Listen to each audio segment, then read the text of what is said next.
Hey guys, welcome to my YouTube channel. It's my very first video whereby I'll be explaining Eastern Cape September 2019 paper 1 maths. So without any further ado, let's just go into it. We have question 1, starting with question 1 now. So with question 1, we have 1.1.1, and it's just a standard trinomial whereby we have x squared minus 3x minus 4 is equals to 0. So let's double check there. Yeah. So with a question like this, you can either go two ways with it. You can go with your brackets and just, factorize normally as you know, according to your knowledge. So since we have a standard, this is a standard parabola formula, so if the y is 0, we are basically looking for the x-intercepts. So basically, we will have to look at the coefficient of x squared, and which is just 1, and the constant term, which is negative 4. So with the constant term, we just have to look for the factors of 4, whereby if we subtract them, they'll give us 3. So for factors of 4, we have 4 and 1, which is 4 times 1 will give us 4, or 1 times 4 will give us 4, as well as 2 times 2. But then the one that we have to go with is 4 and 1, right? So firstly, you'll just have to put your brackets, and if the sign of the constant term is a negative, it just shows us that both brackets, will have different signs, and the sign next to the coefficient of x tells you that the bigger number must go with that particular sign. So with my factors, the bigger factor must go with the negative bracket, which will be 4, and this 1, and then simply x will give us negative 1 and x will give us 4. So if you were required to sketch this graph, these points, this would be your x-intercepts. So moving on to the next one, we have 1.1.2, whereby they give us 2x cubed minus x minus 7 is equals to 0, and they put in brackets correct to 2 decimal places. This is a very important disclaimer. It's just remarks. So as soon as you see a correct to 2 decimal places, just know that you have to use your quadratic formula to solve this, because you can't solve it on your own. The quadratic formula will have to help you, and the quadratic formula goes like this. And the nice part about it is that it's provided in your formula sheet. So even if you do not know it, you must just know it well enough whereby you can just identify it, right? So what I like to do is to just write down my values for A, B, and C on the side. So let me just write them down on the paper here. So my values for A, B, and C. So my value for A is 2. My value for B is negative 1, and my value for C is negative 7. So the thing with values, with these values for A, B, and C, what a disclaimer that I want to put out there is that the negative, as soon as a number has a negative in front of it, you take it with that negative. Yeah, don't just leave it. So substituting, we'll have minus 1 plus the root of minus 1 all squared minus 4. The value for A is 2. Our value for C is negative 7. Then all divided by 2 times 2. Then from here, you jump straight to your calculator.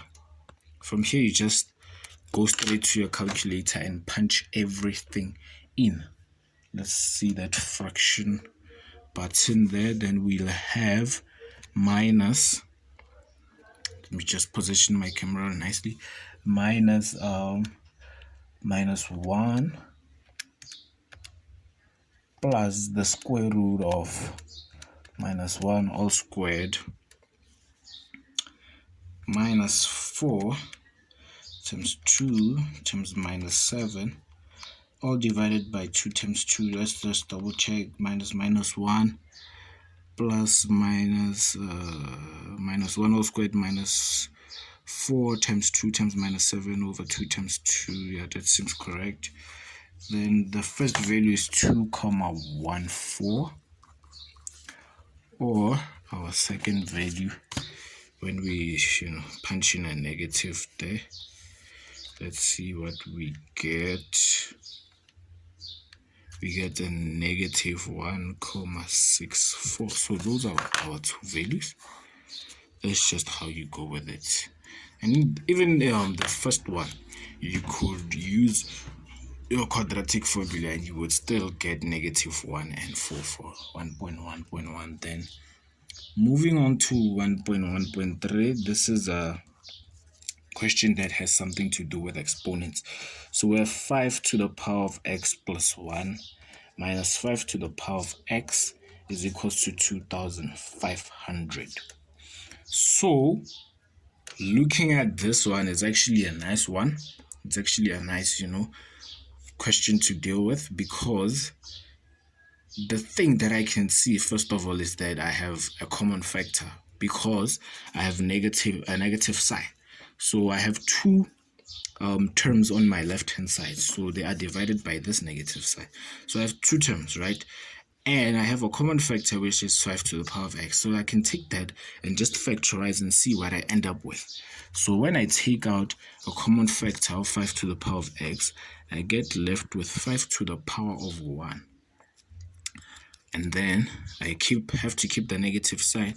Then I'm also left with 1 for, dividing 5 to the power of 5 with 5 to the power of 5. It just gives me 1. Then is equals to 200. Then just to deal with this bracket, 5 to the power of 1 minus 1 will just give me 4. Is equals to 2,500, right? So at the end, what you are looking for, we are looking to get the value for x, because even in the beginning, just 1.1 here says solve for x. So wherever we see x, we must have a value that x is equals to whatnot. So right here on my left hand side, I have only one term. So to just deal with this one, I have to find a way whereby I can isolate 4, and I'll just divide by 4 so that it can cancel with the other 4. It's not really cancelling out, it just gives us 1. So it's a notion that we use in mathematics that they just cancel out. And then rules of maths say that whatever I do on the left hand side, I must do on the right hand side. That's why I have to come this side again and divide by 4, and I'll be left with 5 to the power of x is equals to 2,500 divided by 4. Let's just punch that quickly in our calculator. It gives us 625.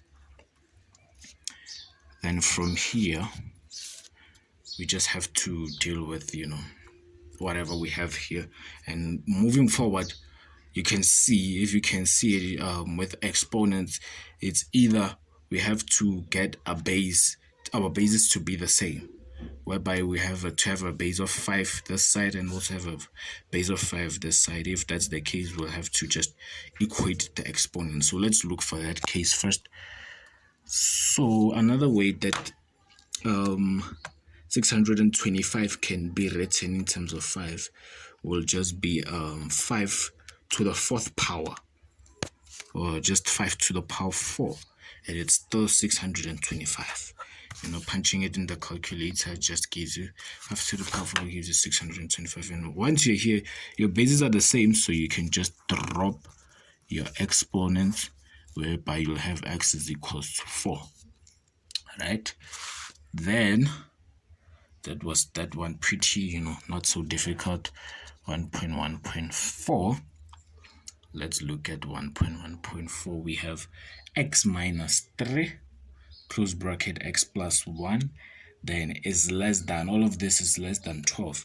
So we have x minus 3, another bracket, x plus 1, and all of this is less than 12. So with something like this, already you can see that it's an inequality, but it's not in its standard form. because this 12, is a problem. This 12 that's going to the other side is a problem. Let me just let this focus out. But then this 12 is a problem. We just have to take it to, the left-hand side of the inequality sign. If that sounds right. So let's just deal with this bracket first. So with this bracket, you'll just have to, multiply this and this, these two, this, and this, It's called the FOIL method. So I'll have to say x times x will give me x squared. Then x times 1 will just give me x. Then minus 3 times x will give me minus 3x. Then minus 3 times 1 will just give me minus 3. And all of this will be less than 12. So just to simplify it out, I'll have x squared. X minus 3x is the same as just 1 minus 3. And if you are not sure, guys, just a disclaimer, if you are not sure, just go to your calculator. Don't be ashamed to punch such small numbers in your calculator, because with maths, accuracy is better than, whatever. It's better than anything else. So that's what we want, that accuracy. So 1 minus 3, we know that it's minus 2, but then if you're not sure, go for your calculator. It's there to help you. Then what we'll do, I'll have to take this 12 to the other side, to the left-hand side. And what I'll do is I'll just subtract 12 on the right-hand side.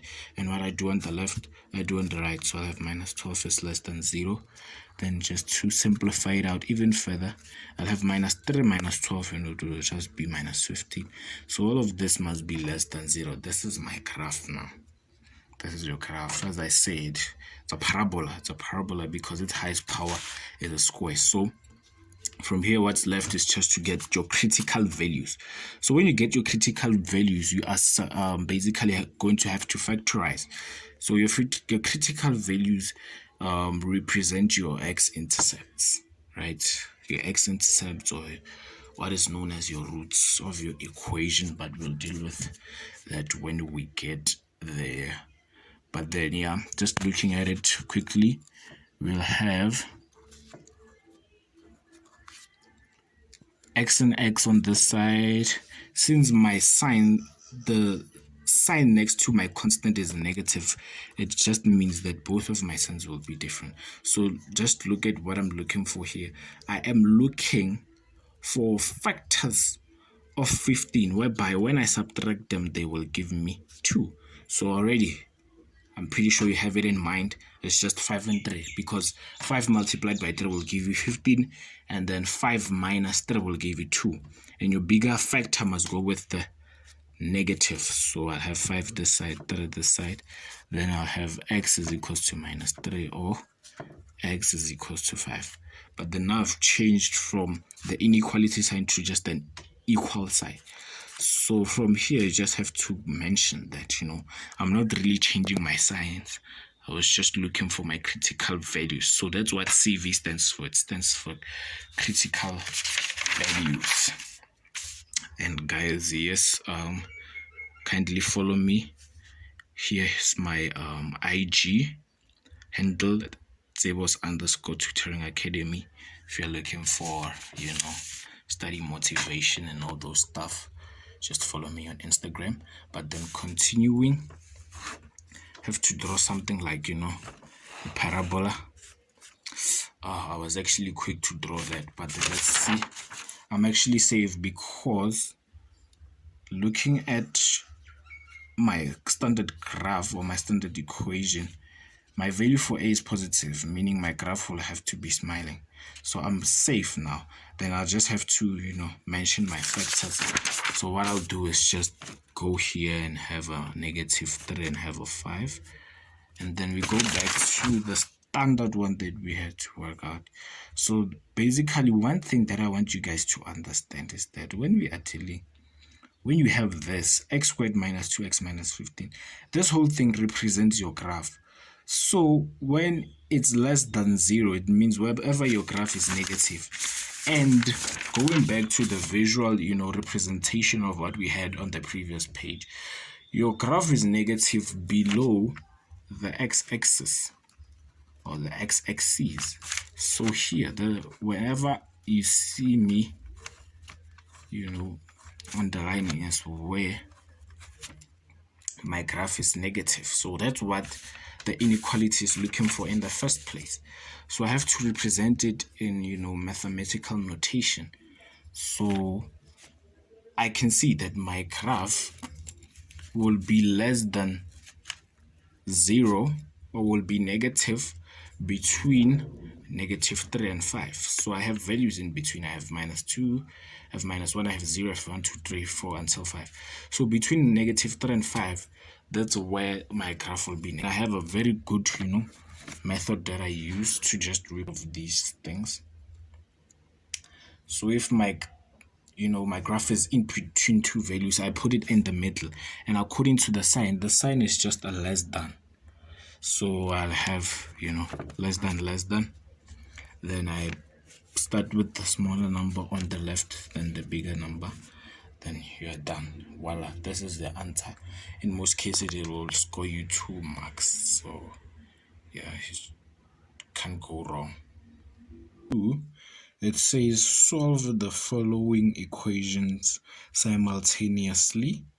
2x is equals to y plus 1, and 3x squared minus xy minus y squared is equals to 1, and the marks is 6 marks. So if you can get it correctly, it will score you 6 marks, which is a lot because here each and every mark counts. So with a question whereby you have two variables, what you have to do is to create equations, right? So let's just start by naming them.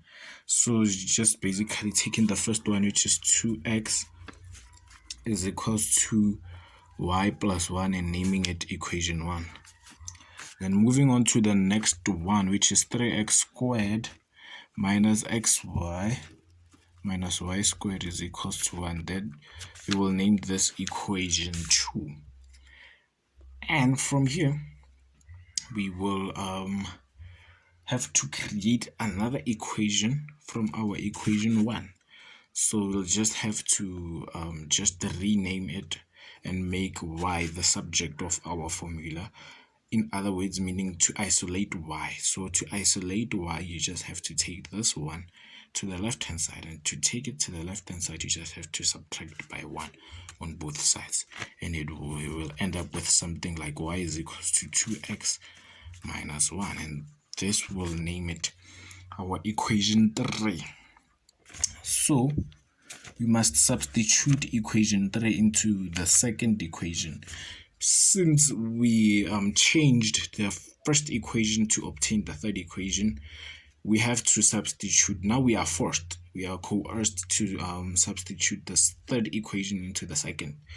Alright, so with substitution, how it works is whereby in the second equation, whenever you see y, you replace it with 2x minus 1. So let's do that. So we have 3x squared minus x.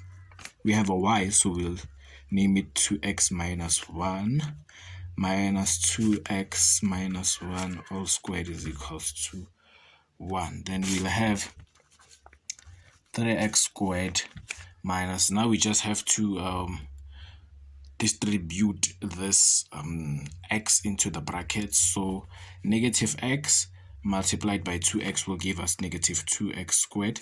Then negative x multiplied by negative 1. Negative and negative gives us a positive, so it will just give us a positive x. Then minus. So since we have a square, we'll just before we can distribute this negative into the bracket, let's deal with the bracket first and just expand it. So 2x minus 1, this is the same as having two brackets, which will be 2x minus 1 multiplied by 2x minus 1, which will be equals to 1. So let's just come this side. 3x squared minus 2x squared will just give you x squared, then plus x minus. So I have a quick method that I'd like to show you guys, whereby you'll just when you're dealing with two brackets which are the same and you have to multiply them, you just look at the first term, which is 2x, so you square the first term. So 2x squared will just be 4x squared. Then multiply both terms. So 2x multiplied by -1 gives you -2x. Then multiply the product by 2. So it will be 2x times -1, which will be -2x. Then -2x times 2 will just give you -4x. Then square the last term, which is -1. So -1 times -1 gives you a +1. Then it's equals to 1. And then we have x squared plus x minus 4x squared plus 4x minus 1. Then we take this one to the left hand side, -1 again.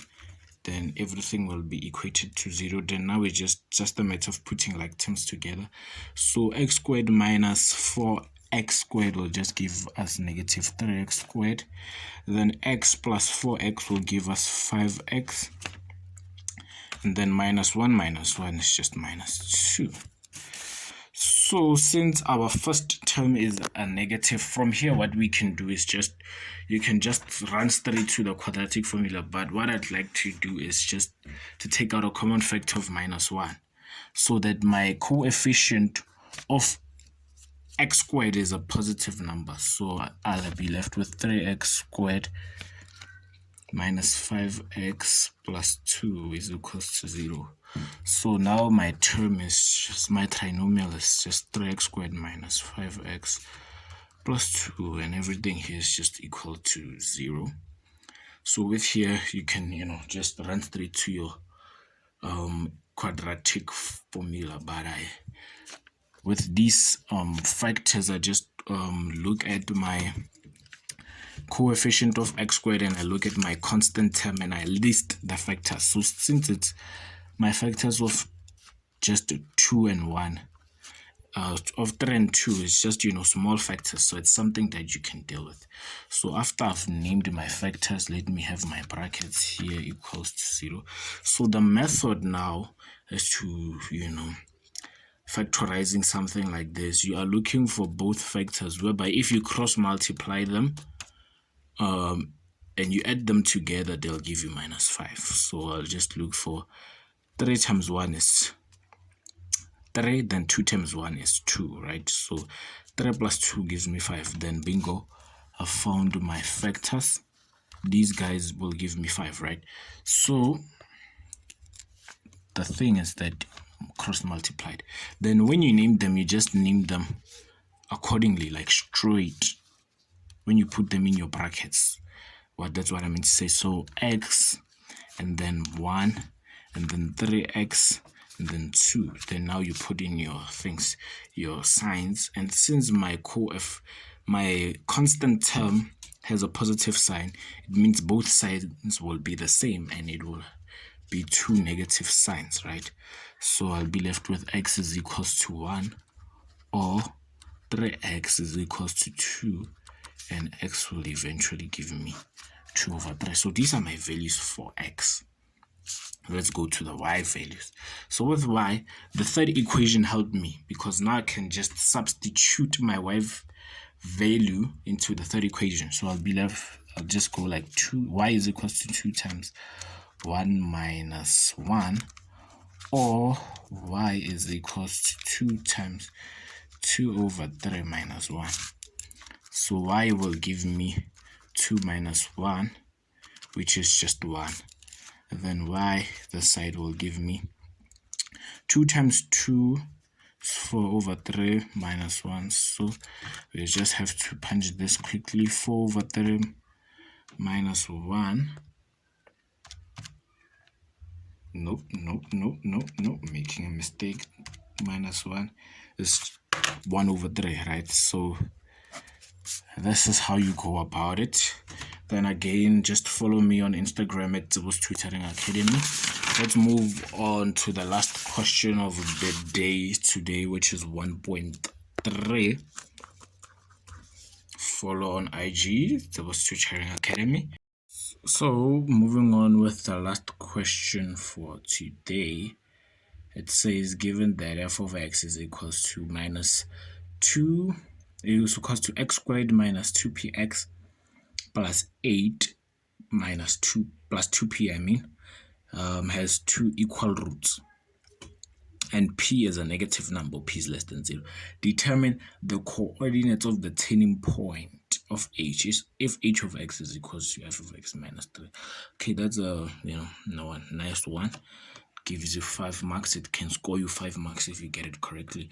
So first of all, they gave us a graph or an equation for a graph of f, and the thing that stands out to me is just these two things, whereby they say this whole f of x has two equal roots. So when it comes to roots, I know I haven't really explained anything when it comes to roots, but one thing about roots, the roots of a graph are the x-axis, right? The x-intercepts, I mean. So those are the roots. So for a graph to have equal roots, it can be obtained whereby the discriminant of the graph is 0. And the discriminant is just what we know as b squared minus 4ac. So this is obtained from the equation. So that's what, we have that information. So if you know that, then you are good to go with a question like this. So remember that the b squared minus 4ac is what we get in our quadratic formula, which is it's everything that is under the square root, right? So everything that is here. So if you have a value that is equals to 0 here, it will just be 0, and that's why you basically get equal roots, right? So let's go to f. So for our graph of f that was given, they said f of x is equals to x squared minus 2px plus 8 plus 2p. So let's identify our values for a, b, and c. Let's start with that first of all. So my value for a is 1. My value for b is negative 2p. So my value for a is the coefficient of x squared, right? My value for p is the coefficient of x. So anything that comes before x is my value for p. That's why I'm not neglecting this negative 2p. That's why I'm not neglecting the p, I mean, right? And then anything else that comes after is your c. So my value for c will be 8 plus 2p. Everything else that comes after is your value for c. So b squared minus 4ac has to be equals to 0 for my equation to have to have equal roots, right? So b is negative 2p, then it must be all squared minus 4. My value for a is 1. Then my value for c is 8 plus 2p. So all of this must be equated to 0. So minus 2 all squared will give me 4p squared minus 4 times 1 is just minus 4. Then 8 plus 2p is equals to 0. Then I'll have 4p squared minus 4 times 8 will just be 32 minus 8p, right, is equals to 0. So already you can see that I have obtained a trinomial. Let me just write it properly. I'll have 4p squared minus 8p minus 32 is equals to 0. So I have to, solve for my values of p. And already I can see that I can take out a common factor of 4. It helps to always just simplify everything. Then I'll have p squared minus 2p minus 32 divided by 4 will just give me minus 8, which is 0. And I'm just left with p squared minus 2p minus 8 is equals to 0, right? I just have to solve for my values for p. I have p here, I have p here. Since my constant term has a negative sign, I'll have different signs. I'm looking for factors of 8. When I subtract them, they'll give me 2. Already it's just 4 times 2. Then 4 minus 2 is 2. Then bigger factor goes with negative, then positive. Then I have p is equals to minus 2 or p is equals to 4, right? This is where now this now, we have used this, right? This piece of information. This is where now the p is less than 0. That's where it comes into place. The thing is that they don't just give you this kinds of information for no use. You have to use it. So as soon as you get here, you have to make a selection because you get 2 values for p. And since they said p is a negative number or is less than 0, then you just have to, show that this one, we won't be working with it. So from here, the easiest thing to do, you got your value for p. Let's just substitute it back into f of x so that we can get a nice standard equation. So I'll have x squared minus 2, then minus 2x plus 8 plus 2 times minus 2, right? I'm just substituting everything back into this equation, but then now since I've found my value for p, instead of putting p, I put negative 2. So I have x squared, negative 2 times negative 2 will give me positive 4, then x, then 8 plus 2 times negative 2 is just a negative 4. So 8 minus 4 will give me 4 as well. So my f of x in its standard form is this now. Right? And then what they are saying now, from here you can, deal with it in 2 different ways. So I'll just look at one method and hope that you get it. I hope that I'll explain it well. I'll try not to rush through it, but then the way that you go about it is that since they said you must determine the coordinates of the turning point, right, of h. Now, instead of looking for the coordinates of the turning point of h, let's start with the coordinates of the turning point of f, because we have the whole formula for f. So with the coordinates now of the turning point, when you have a standard form, it's just minus b over 2a. It gives you the x value or the x coordinate of your turning point. So minus b will be 4 over 2 times 1. So minus 4 over 2 is just minus 2. Then to get the y value, you just substitute the x value into the formula. So minus 2 all squared plus 4 times minus 2 plus 4 gives you 0. So the turning point of my graph of f, the turning point is at negative 2 and 0. So if we sketch it now in a graph, it will be somewhere, let's see, negative 2 and 0, it will be somewhere here, right? The turning point and is also y-intercept. Sort of for the drawing, just using my free hand, but then it will be something like this. So that's your f of x. So with the turning point of h, let's go to h now. So they said h of x is obtained when you have f of x minus 3. So what it means basically is that my f has been shifted 3 units downwards, right?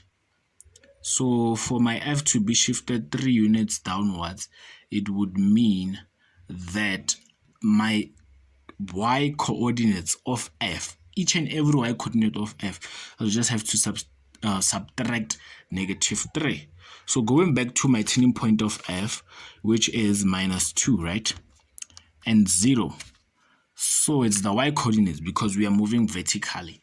So move 3 units down. From 0, I have to subtract 3. So move 3 units down. So I'll go from 0 to minus 1, minus 2, and minus 3. Then that's when I obtain my new turning point, which will just be minus 2 and minus 3.